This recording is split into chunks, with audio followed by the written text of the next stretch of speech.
नमः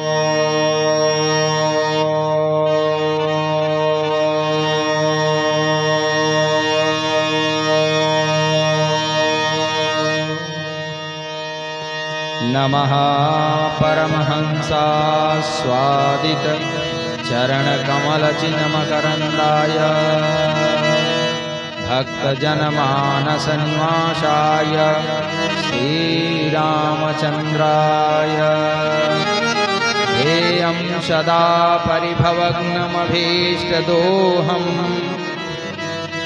तीर्थास्पदं शिवविरञ्चिनुतं शरण्यं विद्यार्थिहं प्रणतपालभवाब्धिपोतं वन्दे महापुरुषते चरणारविन्दं त्यक्त्वा सुदुस्त्यजसुरेप्सितराज्यलक्ष्मीं धर्मिष्ठ आर्यवचसा यदगादरण्यं मायामिगं दैतेप्सिततन्मधावत् वन्दे महापुरुषते चरणारविन्दम् यः स्वानुभावमखिलश्रुतिसारमेकम् अध्यात्मदीपमतितितिर्षतां तमोऽन्धम् संसारिणां करुणयाः पुराणगुह्यं तं व्याससूनुमुपयामि गुरुं मुनीनां राधानाथसमारम्भां शङ्कराचार्यमध्यमाम् अस्मदाचार्यपर्यन्तां वन्दे गुरुपरम्पराम् नारायणं नमस्कृत्य नरं चैव नरोत्तमं देवीं सरस्वतीं व्यासं ततो जयमुदीरयेत्। कृष्णाय वासुदेवाय देवकीनन्दनाय च नन्दगोपकुमाराय गोविन्दाय नमो नमः। गोविन्दाय नमो नमः। मनोजवं मारुततुल्यवेगं जितेन्द्रियं बुद्धिमतां वरिष्ठं वातात्मजं वानरयूथमुख्यं श्रीरामदूतं शरणं प्रपद्ये। वर्णानामर्थसङ्घानां रसानां छन्दसामपि मङ्गलानां च कर्तारौ वन्दे वाणी विनायकौ भवानी शङ्करौ वन्दे श्रद्धाविश्वासरूपिणौ याभ्यां विना न पश्यन्ति सिद्धाः स्वान्तस्तमीश्वरम्। बोलिए सद्गुरुदेव भगवान की, मुकुटनाथ महादेव की, आज के आनंद की, वृंदावन बिहारी लाल की, अपने अपने माता पिता की, गौ ब्राह्मणों की, सनातन धर्म की, श्री भागवत भगवान की, श्री सुखदेव भगवान की, आज के आनंद की। जय जय श्री सीताराम। सीताराम सीताराम सीताराम जय सीताराम। सीताराम सीताराम सीताराम जय सीताराम। सीताराम सीताराम सीताराम जय सीताराम। सीताराम सीताराम सीताराम जय सीताराम। सीताराम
सीताराम सीताराम सीताराम जय सीताराम सीताराम सीताराम सीताराम जय सीताराम।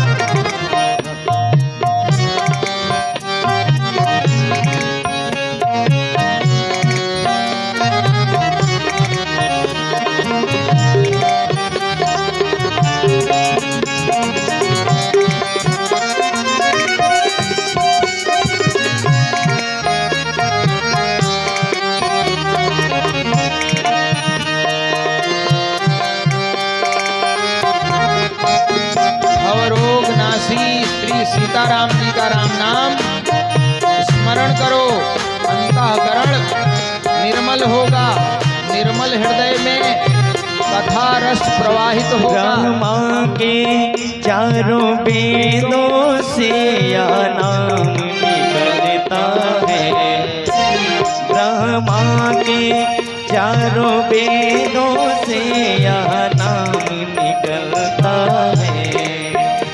शिव जी के मानस मंदिर में दीपक सा जलता है। सीताराम सीताराम सीताराम जय सीताराम सीताराम सीताराम सीताराम जय सीताराम।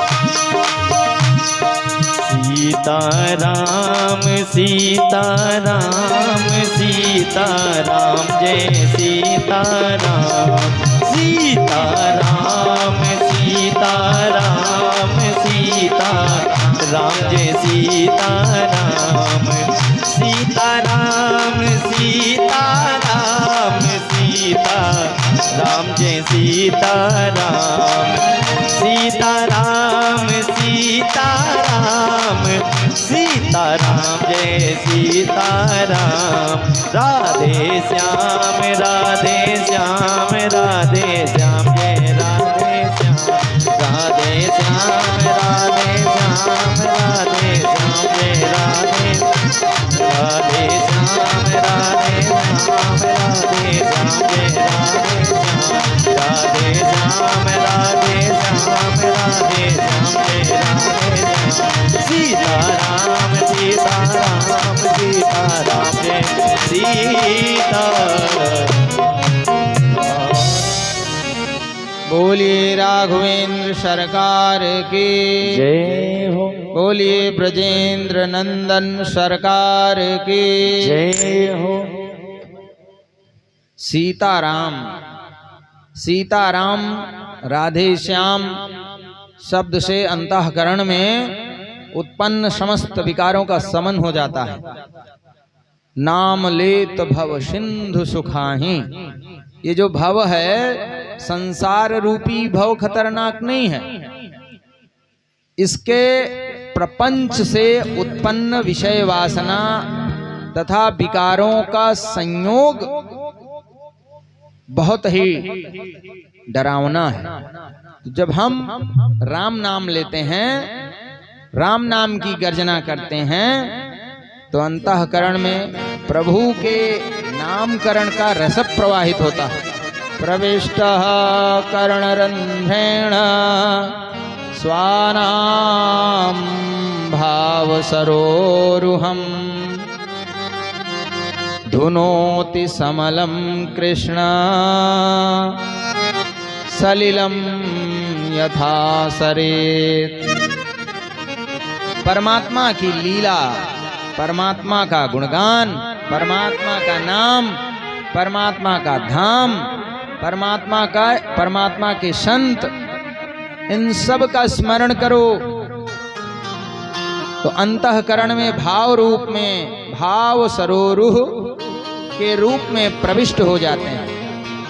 और वहां पर धुनोति शमनम कृष्ण, संपूर्ण पापों को, संपूर्णतम अज्ञान अंधकार को नष्ट कर देते हैं। जैसे भाद्रपद के महीने में नदियों को, तालाबों को आप देखते होंगे तो जल बड़ा मटमैला होता है, स्वच्छ नहीं होता। लेकिन यही महाराज शरद पूर्णिमा तक जाते जाते जल निर्मल हो जाता है, उसका मल नीचे बैठ जाता है और आप अगर अपना मुख देखना चाहें तो स्पष्ट दिख जाता है। ऐसे ही आप भगवान के भाव में जब खो जाते हैं, राम नाम का, कृष्ण नाम का, रमन्ते योगिनाम हृदय स रामः कर्षयति मनः इति कृष्ण। हृदय को, मन को जो आकर्षित कर ले वो कृष्ण है। जो सबके हृदय में रमण करे वो राम है। राम कृष्ण दोनों एक हैं। राम कृष्ण दो एक हैं, नहीं है कोई भेद, इनमें कोई भेद नहीं। दोनों परमात्मा एक ही हैं, बस अलग अलग समय, देश काल, परिस्थिति के अनुसार इस संसार के कल्याणार्थ जीवों को आशीर्वाद, वचन तथा अपनी कृपा का दान करने के लिए धरा पर शरीर धारण करते हैं।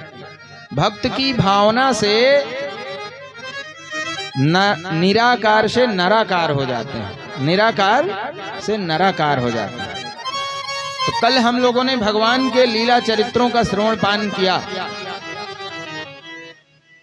बहुत पहले की बात है, बहुत प्राचीन काल में वक्ता के आने से पूर्व श्रोताओं का अपना अपना आसन जम जाता था। लेकिन ये कलिकाल का प्रभाव है कि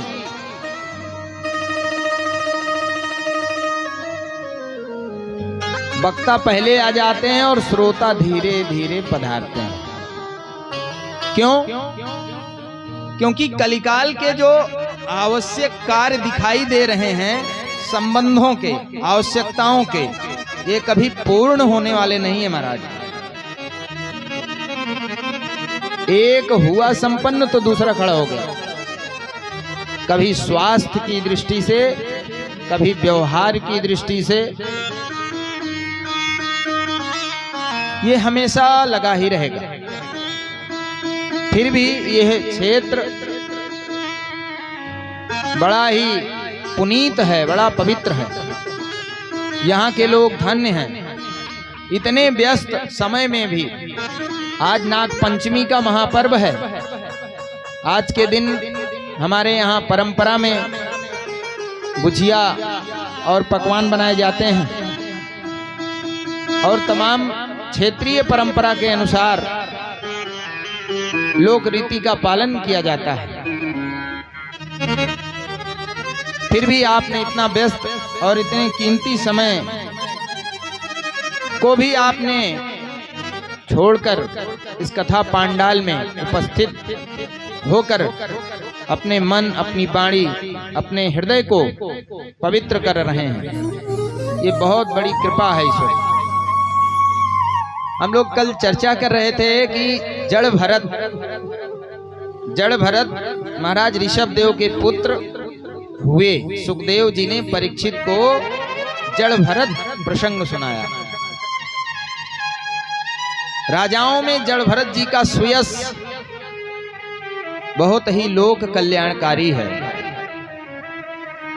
1 करोड़ वर्ष तक भरत जी ने राज्य किया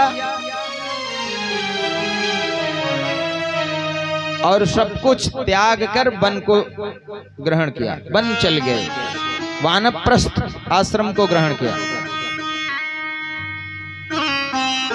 बहुत दिनों तक उन्होंने तपस्या की। देखिए, पुलहा आश्रम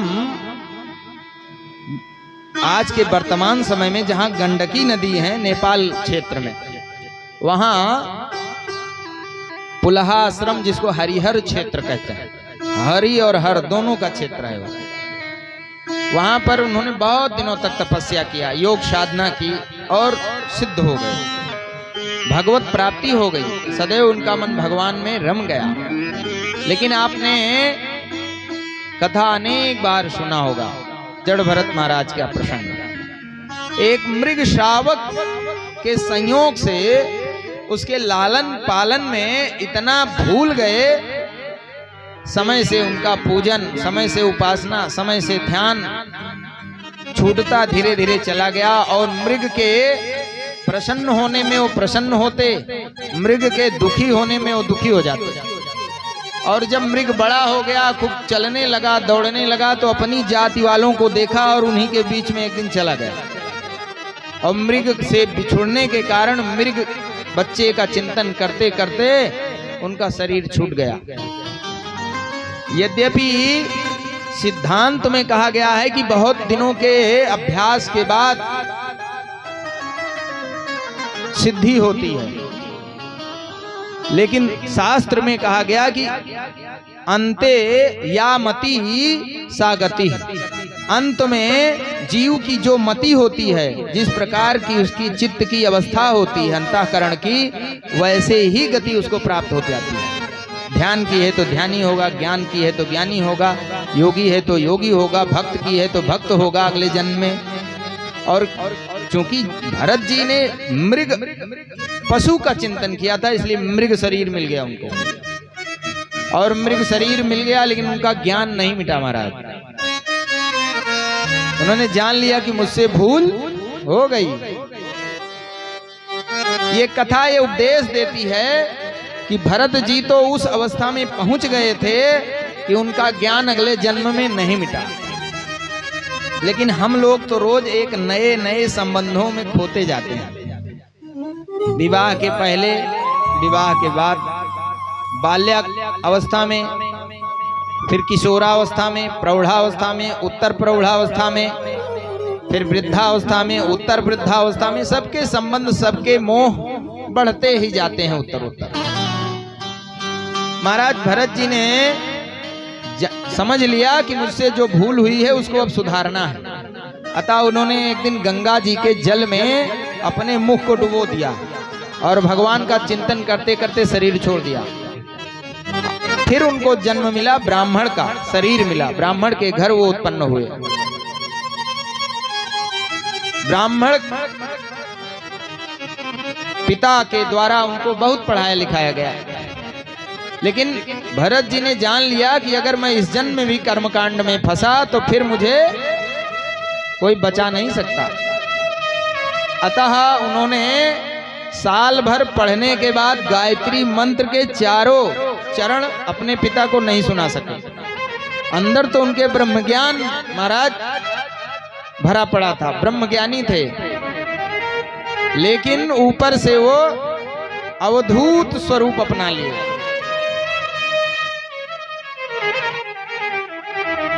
कुछ काल के बाद पिता का देहावसान हो गया।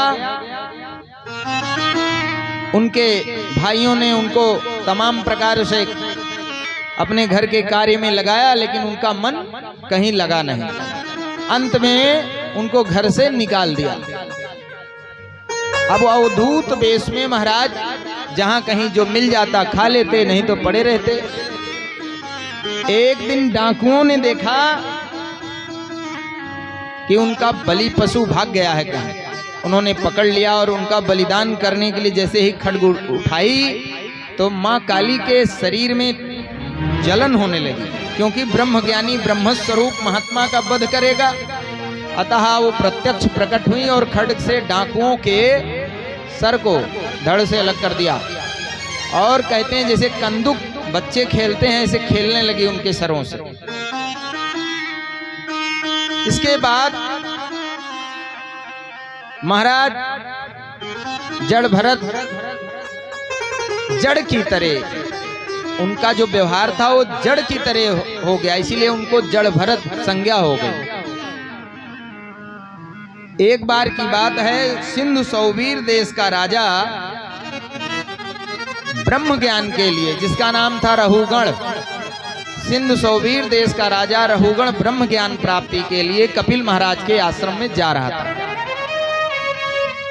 रास्ते में उसका एक कहार अस्वस्थ हो गया। तब उसने अपने कहारों की सहायता से भरत जी महाराज को अपने पालकी में लगा लिया। अब भरत जी महाराज ब्रह्मज्ञानी थे, पहाड़ से लेकर तृण तक में ब्रह्म का दर्शन करते थे। चींटी पड़ जाए, कोई जीव पड़ जाए तो ऊचक पड़ते थे। राजा पालकी में बैठा था, उसका भी शरीर ऊचक जाए। कई बार उसने समझाया, लेकिन जब महाराज जड़ भरत की आदत में कोई सुधार न हुआ तो उसने कहा, लगता है तुम बड़े कमजोर हो गए हो। उलाहना दिया, तब भी महाराज ने उत्तर न दिया। और फिर उसको लगा कि एक कहार के बिगड़ने से ये सारे कहार बिगड़ जाएंगे। संसर्गजाः दोष गुणाः भवन्ति, अतः इसको नहीं सुधारूंगा तो सब हमारे नौकर आज्ञा का पालन नहीं करेंगे, अवहेलना करेंगे। तब उन्होंने कहा, अभी मैं तुमको ठीक किए देता हूं। शरीर से तो तुम मोटे और तगड़े हो, लेकिन बुद्धि से तुम एकदम जड़ हो। अभी तुमको मैं दंडित करता हूं। तब महाराज ने कहा, इसको राजा होने का अभिमान है, इसको पता नहीं है कि जिस राज्य को अभी ये जिस राज्य का राजा है, ऐसे पूरे सृष्टि का मैं राजा था, पूरे ब्रह्मांड का राजा था मैं महाराज, और 1 करोड़ वर्ष तक मैं भोग चुका हूं। राजा का अभिमान है, इसलिए इसको कुछ ज्ञान देना पड़ेगा। भरत जी महाराज ने कहा, सुनो, तुमने कहा कि मुझको ठीक करोगे, तो मुझे क्या ठीक करोगे? मैं ना शरीर हूं, ना मेरी कोई क्रिया होती है। शरीर के द्वारा जो क्रिया होती है उसका अधिकार अथवा उसका दंड आत्मा को कैसे मिलेगा? मैं आत्मा हूं, निर्विकार निर्गुण हूं, दंड किसको दोगे? यह शरीर अगर मोटा तगड़ा तुमको दिखाई दे रहा है तो 4 दिन बाद नष्ट हो जाएगा। आखिर ये शरीर तो है नहीं, इंद्रियां हैं और इसमें तमाम प्रकार के अवयव हैं, अस्थि है, हड्डी है, मांस है। दंड हड्डी को दोगे या मांस को या इस चर्म को? मुझे तो तुम छू भी नहीं सकते। जब भरत महाराज ने इस प्रकार का जब तात्विक आध्यात्मिक उत्तर दिया, तब रहुगण घबरा गया। उसने समझा, हो न हो ये कोई महान पुरुष हैं। वह पालकी से उतर पड़ा महाराज और हाथ जोड़कर बोला, हे प्रभु, आप कौन हैं? कस्तुम निगूढ़सि चरसि द्विजानां बिभर्षि सूत्रम कतमोऽवधूतः। कहते हैं कि आप कौन हो? अवधूत देश में भ्रमण कर रहे हैं आप। और हे महाराज, आप यज्ञोपवीत धारण करते हैं। हे द्विज श्रेष्ठ, मुझसे कुछ अपराध हो गया। और जड़ भरत महाराज के चरणों में अपने सिर को रख दिया और हाथ जोड़कर कहने लगा, नाहं विसंके सुरराज वज्रान न त्र्यक्षशूलान् न यमस्य दंडात् नाग्न्यर्कसोमान् निलभेत पास्त्रात् संके भृशं ब्रह्मकुलावमानात्। हे प्रभु, मैं सुरराज देवेंद्र यानी इंद्र के वज्र से भी नहीं डरता हूं, भगवान शंकर जी के त्रिशूल से भी नहीं डरता हूं, यमराज जो मृत्यु के देवता हैं उनके यमदंड से, मृत्यु पाश से भी मैं नहीं डरता हूं, अग्नि से, सोम से मैं नहीं डरता हूं। लेकिन अगर मैं भयभीत होता हूं तो ब्राह्मण कुल के अपमान से, ब्राह्मण कुल के अपमान से डरता हूं। कुलावमानात्, मुझे क्षमा करें। जड़ भरत महाराज ने कहा, सुनो, कोई बात नहीं। अपना परिचय दिया, तब वह पैरों पर गिरकर बोला, हे प्रभु मेरा मार्गदर्शन करें। और कहने लगा कि आपने कहा कि यह शरीर को कष्ट नहीं होता है, ये इंद्रियों का और विभिन्न तत्वों का समूह है। तो ये बताइए, चूल्हा जला दीजिए, चूल्हा जला दीजिए, उस पर पात्र रख दीजिए, पात्र में पानी रख दीजिए, पानी में चावल आदि अन्न डाल दीजिए। अग्नि के संयोग से पात्र गर्म होगा, पात्र के गर्म होने से जल गर्म होगा, जल के गर्म होने से वह अन्न गल जाएगा, वह भी गर्म हो जाएगा। तो क्या इस शरीर में, शरीर के संबंध से इंद्रियां और इंद्रियों के संबंध से मन, मन के संबंध से आत्मा दुखी नहीं होगा? तब भरत महाराज ने कहा, सुनो राजा, तू राजा था ना, इसलिए अभी तुझे अभिमान है राजा होने का। सुनो, अको विदह को विदवादवादान वदस्यथो नीति विदाम वरिष्ठा न सूरयो ही व्यवहार मेनम तत्वावमर्षेण सह मनन्ते। अरे मूर्ख राजा, तू अपने को विद्वान मान तो रहा है, लेकिन वास्तविक रूप से तू एकदम मूर्ख है। भला आत्मा इंद्रियों के संघात से दुखी होगा क्या? चल मैं तुझे तेरी ही भाषा में समझाता हूं। चल बताओ, पात्र में अन्न की जगह पत्थर डाल दिया, अब बताओ पत्थर गर्म होगा तो गलेगा? कोई फर्क पड़ेगा पत्थर पर? उसको निकालोगे तो वैसे फिर रह जाएगा। ऐसे ही आत्मा को इस शरीर के संबंध के प्रभाव से कोई भी असर नहीं होता। इस शरीर के संबंध से उस पर कोई भी बदलाव अथवा कोई विकार उत्पन्न नहीं होता। जड़ भरत के उपदेश का वर्णन 8 अध्याय में है रहुगण के लिए, और भवाटवी का वर्णन है। भवाटवी माने होता है ये संसार।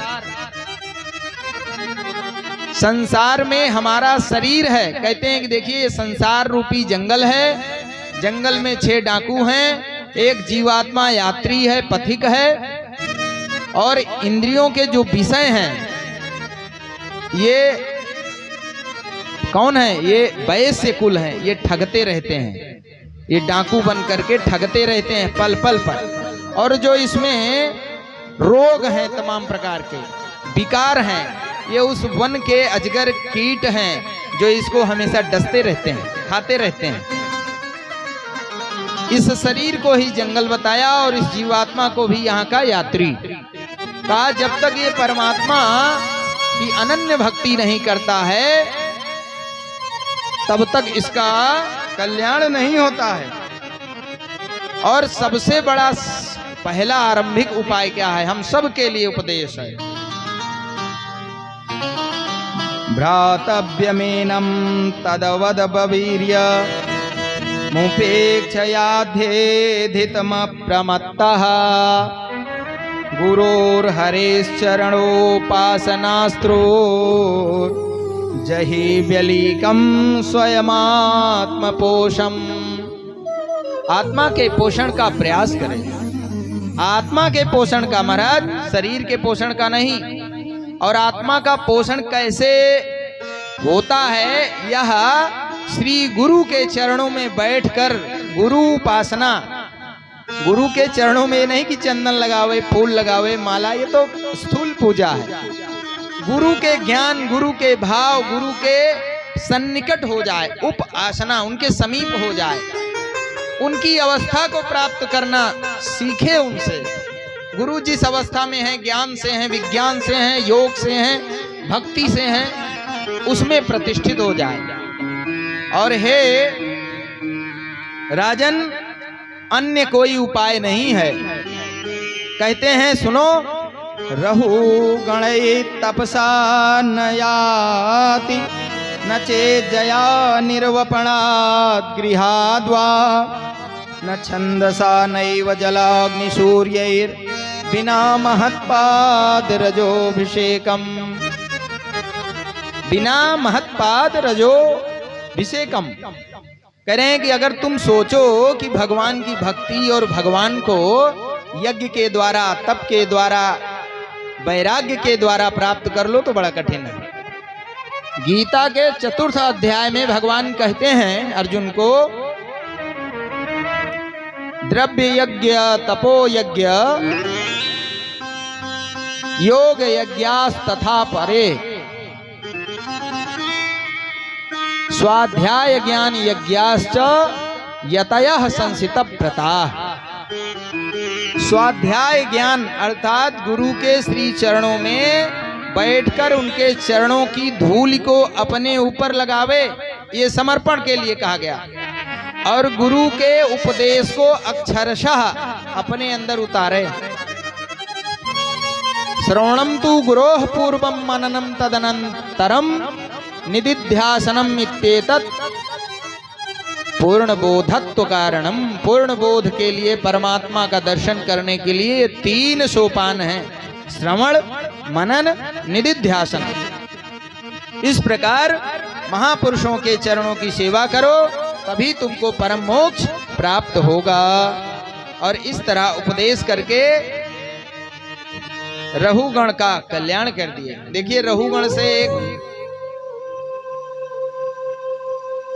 रहुगण पर बड़ा विचार करने लायक ये प्रसंग, भागवत का एक एक प्रसंग महीनों बोला जा सकता है। आपको बताएं कि हम सब रहुगण हैं। धर्म, अर्थ, काम, मोक्ष 4 पुरुषार्थ होते हैं। मोक्ष उसको नहीं मिला था। उसके 3 पांव, उसके पालकी के 3 कहार सही थे, एक अस्वस्थ था, यानी ठीक नहीं था। कौन? मोक्ष। उसका धर्म भी ठीक था, अर्थ भी ठीक था और काम भी ठीक था। उसने इस जीवन के अनुकूल कोई कार्य नहीं किया। भगवान की सत्ता में रहकर भगवत भक्ति में उसने उचित धर्म का अर्जन किया, उचित अर्थ का अर्जन किया, उचित भोग किया। इसलिए उसको भगवान स्वयं भरत जी के रूप में ज्ञान देने के लिए प्रकट हो गए। अगर हमारे जीवन में भी क्रमशः धर्म, अर्थ, काम, मोक्ष का उचित, हम तो कहीं काम में ही तो काम में ही है, भोग में है तो भोग में है, पैसे की भूख में है तो पैसे ही पैसा, महाराज भोजन करना भी भूल जाते हैं। ऊपर मोक्ष, नीचे धर्म, 2 के बीच में संयमित होकर अर्थ और काम का उपयोग करें महाराज। अर्थ से ये धर्म से ये जान लें कि ये अस्थाई है, शरीर छूटने वाला है। काम और अर्थ दोनों ही मोक्ष और धर्म के निगरानी में होना चाहिए महाराज। पूजा पाठ, कथा, पुराण, ज्ञान, भक्ति आने का समय ही नहीं है, मनमानी हो रहा है आचरण।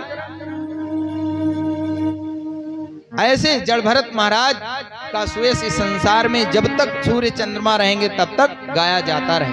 बोलिए भरत जी महाराज की। इस संसार में 3 भरत हुए हैं। पहले भरत ज्ञानी, दूसरे भरत योगी, तीसरे भरत भक्त। क्या कहते हैं? दूसरे भरत दुष्यंत के पुत्र हैं, जिनके नाम पर भारत ये पड़ा। और तीसरे भरत त्रेता युग में भगवान राम जी के अनुज दासरथी भरत, दशरथ के पुत्र, दशरथ नंदन भरत। क्या कहते हैं? गंगा जी से वरदान मांगते हैं, धर्म न अर्थ न काम रुचि, गति न चाहूं निर्वाण, जन्म जन्म प्रभु राम, जन्म जन्म प्रभु राम पद, यह वरदान नान। भगवान के श्री चरणों में भक्ति की रति मांगते हैं, राम रति, यह वरदान न आन। भगवान के श्री चरणों की अनंत भक्ति की कामना करते हैं। सबकी उपेक्षा कर देते, मोक्ष भी नहीं चाहते। ऐसे भरत चरित्र को सुखदेव स्वामी जी ने अपने परम कृपा पात्र परीक्षित को सुनाया, और सुनाकर परीक्षित जी के अंतःकरण में आनंद की जो लहर थी और भी बढ़ गई। और इस प्रकार जो है भगवान के लीला, भगवान के इस धाम, भगवान के चरित्र का गुणानुवाद के साथ साथ इस संसार का विज्ञान भी समझाया। संसार का विज्ञान समझना बड़ा आवश्यक है, नहीं तो हम इसके मोह से दूर नहीं हो पाएंगे। कहते हैं भरत के वंश में आगे चलकर राजर्षि प्रवर गय का जन्म हुआ। गय साक्षात भगवान के वो अवतार थे। वह बहुत ही पुण्यशाली और परम भक्त राजा हुए। उनके वंश का विस्तार का वर्णन किया, और इस भुवन कोश का 14 भुवन है महाराज, 14 भुवन है, 7 अधा हैं और 7 ऊपरी लोक में। भू भुवः स्वः मह जनः तपः और सत्यलोक। सत्यलोक में साक्षात परमात्मा विराजमान है। इन लोकों को तप के द्वारा जीता जाता है। और नीचे के 7 लोक हैं, अतल वितल सुतल तलातल रसातल महातल और पाताल लोक। 14 भुवन के बारे में बताया कि किस लोक में कौन देवता रहता है और किसकी महिमा गाई जाती है। इसके आगे उन्होंने गंगा जी के अवतरण की कथा कही। महाराज सगर के वंश में सगर के पुत्रों का तारण करने के लिए, उनका उद्धार करने के लिए भगीरथी महाराज के द्वारा गंगा जी को इस पृथ्वी पर आवाहित किया गया, लाया गया। गंगा अवतरण का प्रसंग परीक्षित जी को सुखदेव स्वामी ने सुनाया और कहा कि इस धरती पर जब भगवती गंगा मैया पधारती हैं तो उनकी 4 धाराएं 4 नामों से जानी जाती हैं, सीता, अलकनंदा, चक्षु और भद्रा। और ये चारों जाकर गंगा सागर में मिल जाती हैं। गंगा का उद्गम भगवान श्री महादेव के जटाओं से बताया गया है, जो कैलाश में विराजमान होते हैं, जहां गोमुख लोग ज्यादा बोलते हैं, लेकिन गंगा का उद्गम जो शास्त्र प्रमाणित है वो भगवान के सिर से धारा। और इस प्रकार 6 दीपों का वर्णन किया महाराज। 6 दीपों के वर्णन में उन्होंने बताया कि जम्बू द्वीप, हम जिस देश में रहते हैं, ये जम्बू द्वीप के नाम से जाना जाता है। इसके बाद ज्योतिष चक्र को समझाया कि किस प्रकार से सूर्य गति करते हैं। सूर्य के गति का जो परिमाप है 9,51,00,000। इनके रथ में अरुणी नामक सारथी इनकी तरफ मुख करके बैठते हैं, और वाल्यखिल ऋषि जिनकी संख्या 60 है, इनके आगे आगे चलते हैं इनकी स्तुति करते हुए। और सभी ग्रहों को बताया कि किस ग्रह के ऊपर कौन सा ग्रह है, किसकी दूरी कितनी है, और किस ग्रह से इस लोक पर क्या क्या प्रभाव पड़ते हैं। जैसे सूर्य संपूर्ण जगत के आत्मा का कारण है, आत्मा जगतस्तस्थुकश्च सूर्यो आत्मा। सूर्य संपूर्ण जगत की आत्मा है, आत्म तत्व इनसे प्राप्त होता है। चंद्रमा मन है, मंगल देव इस शरीर में बल है, बुध वाणी है, गुरु ज्ञान है, शुक्र अंतःकरण में जो वीर है, तेज है, वह है। शनिदेव इस शरीर में दुख है।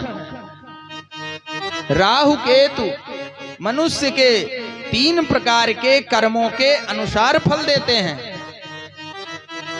आप सब जानते होंगे कर्म 3 प्रकार के होते हैं, शुभ कर्म, अशुभ कर्म, शुभाशुभ मिश्रित कर्म। आगे चल के आपको मिलेगा कि कैसे एक सत्कर्म में भी दुष्कर्म हो गया, उसी समय मिश्रित कर्म हो गया। पुण्य पाप और पुण्य पाप मिश्रित, तीनों के फल के अनुसार राहु और केतु फल प्रदान करते हैं। और यह सब वर्णन करके सुखदेव स्वामी जी ने 28 प्रकार के नरकों का वर्णन किया। 28 प्रकार के नरकों में मनुष्य अपने 3 प्रकार के कर्मों के फल को भुगतने के लिए जाता है। गरुड़ पुराण की कथा लगभग आप लोगों ने सुना होगा। गरुड़ और भगवान नारायण के मध्य वार्तालाप का प्रसंग है उसमें। और इसी श्रीमद् भागवत महापुराण के 6ठ स्कंद में उन नरकों से निवृत्ति का उपाय बताया गया है। परीक्षित जी ने जब सभी 28 नरकों के यात्रा का प्रसंग सुना, उन नरकों का नाम जो है जब बताया श्री सुखदेव स्वामी जी ने, तामिश्र, अंधतामिश्र, रौरव, महारौरव, कुंभी पाक आदि, और कहा कि जो दूसरों के धन, संतान तथा स्त्रियों का हरण करते हैं उनको यमदूत काल पास में बांधकर तामिश्र नामक नरक में ले जाते हैं। और जो लोग दूसरों के साथ विश्वासघात करते हैं, महाराज विश्वासघात आजकल ये खूब हो गया है संसार में। अपना काम बने चाहे किसी का चाहे जितना नुकसान हो जाए। सूच्याग्रम न दास्यामि बिना युद्धेन केशव। दुर्योधन बहुत पहले कह गया कि सूची यानी सुई के अग्रभाग के बराबर मेरा नुकसान नहीं होना चाहिए, चाहे उसके लिए महाभारत ही क्यों न हो जाए घर परिवार समाज में। तो ऐसी परिस्थिति में ये 28 नरकों का वर्णन श्री सुखदेव स्वामी जी ने परीक्षित को सुनाया। जब परीक्षित ने सुना तो उनका शरीर कांप गया महाराज, और उन्होंने कहा कि ये नरक किस लिए बनाए गए। श्री सुखदेव स्वामी जी ने कहा, हे परीक्षित, ये नरक वास्तविक रूप से नरक नहीं है, ये मनुष्य के मल को धोने के लिए एक सरोवर है। सब जो जिस प्रकार का होता है उसी प्रकार के नरक में भेजकर उसको शुद्ध किया जाता है। धोबी पाट आपने देखा है तालाब के किनारे, आजकल तो ड्राई क्लीनिंग बड़े बड़े सेंटर हो गए हैं, बड़ा महंगा फीस लेकर कपड़े की धुलाई करते हैं। भैया आप तो जानते ही होंगे कितनी महंगाई हो गई है। सुखदेव स्वामी जी ने कहा, सुनो परीक्षित, ये धोबी पाट हैं, ये जीवों को जो मल लग जाता है तो वहां ले जाकर इनकी सफाई की जाती है और मल का अपकर्षण कर पवित्र होकर फिर इनको लोक में भगवत प्राप्ति के लिए अवसर दिया जाता है। तब परीक्षित ने एक प्रश्न किया कि अगर इन नरकों में न जाना पड़े ऐसा कोई उपाय है। सुखदेव स्वामी जी ने कहा, हाँ है। बोले कोई ऐसा उपाय, कोई ऐसा नियम, व्रत, जप, तप। कहा सुनो, भगवान के नाम का गुणानुवाद, हरि के श्री नामों का कीर्तन मनुष्य के सभी पापों को तत्काल नष्ट कर देता है। हरि शरणम हरि शरणम हरि शरणम हरि शरणम हरि शरणम हरि शरणम हरि शरणम हरि शरणम हरि शरणम हरि शरणम हरि शरणम हरि शरणम बोलो हरि शरणम हरि शरणम हरि शरणम हरि शरणम हरि शरणम हरि शरणम हरि शरणम हरि शरणम हरि शरणम हरि शरणम हरि शरणम हरि शरणम